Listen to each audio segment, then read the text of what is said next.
Hey, to cast the YouTube application on your Realme 12 5G to your TV, first of all, on your smartphone, on your Realme 12 5G and on your TV, you have to be connected to the same Wi-Fi network. So in my case, I'm connected to this network, tap a link, and now I've got two methods. The first one, I can click right here, and when my TV is turned on, after searching for some time, I will find it right here, and just I can click on this.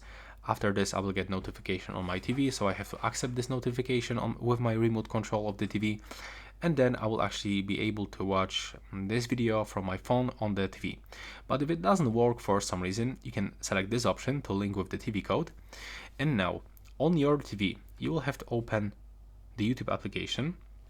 Then you will have to open the settings in this YouTube application, and you will have to scroll down and find link with TV code. And now this code will appear right here. It will be around 10 or 12 numbers that you will have to input right here, and then click link. And after that you will be automatically connected, and that's all for this video. Right now, please subscribe to my channel.